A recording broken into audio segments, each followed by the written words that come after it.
Saturday night's race in the inaugural NASCAR Hall of Fame class nominated on Wednesday. It's a busy week in Charlotte, and we're here to talk about it. Welcome to your NASCAR report. I'm Lauren Shehadi. Pete Pistone, our NASCAR reporter, as always, is cold. It's cold and rainy there, right, Pete? It is. It's cold and rainy in Charlotte, and hoping it gets a little bit better before we go racing Saturday night here at Lowe's Motor Speedway. Hey, Pete, let's talk about the Hall of Fame. 5 names will go into the shrine when it opens next May. Did the committee get these right?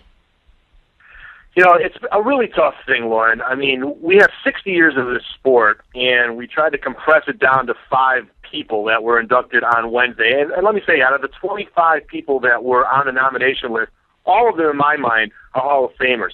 I just think that what should have happened is some of the pioneers of the sport, a guy named Red Byron, who won the first championship in 1948, some of the crew chiefs that made the sport, Dale Lindman.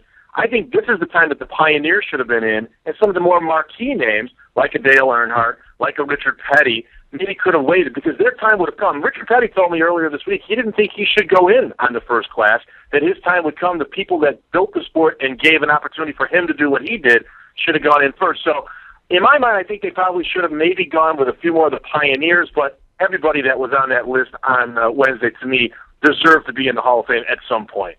In general, Pete, how important is it for NASCAR to have a Hall of Fame? Does it put it on the level of other professional sports?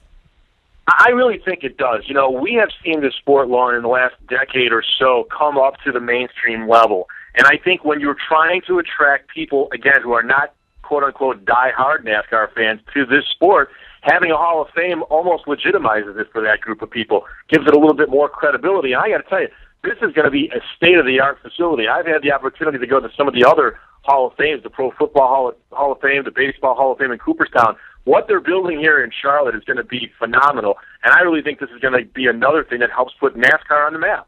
That is going to be phenomenal. What about the race this weekend? Let's talk about it. It's the only night race of the playoff schedule at Lowe's Motor Speedway. How does the race being at night change things?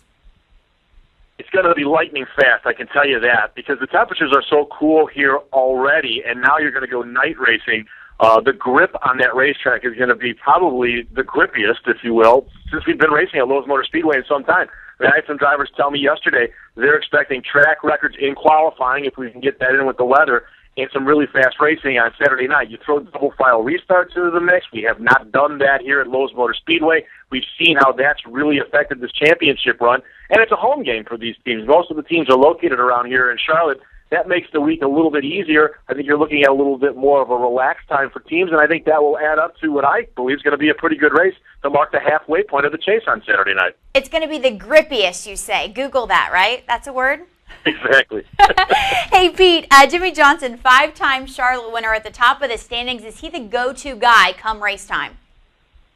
Well, I got to tell you, he has won here 5 times, as you said, but it hasn't been in the last few years. Since they resurfaced this racetrack, Lauren, the 48 team, believe it or not, has struggled some. And now that doesn't mean that they've been terrible. It just hasn't been a trip to victory lane for Johnson in some time. I think they're going to overcome that and will be in the mix. But to me, the 2 guys that I really think we should look for, the guy right on his heels, Mark Martin, his teammate, he's only 12 points behind, loves Lowe's Motor Speedway. And Tony Stewart, who slipped back a little bit the last couple of weeks, he has won here before with this type of a car and this type of a team.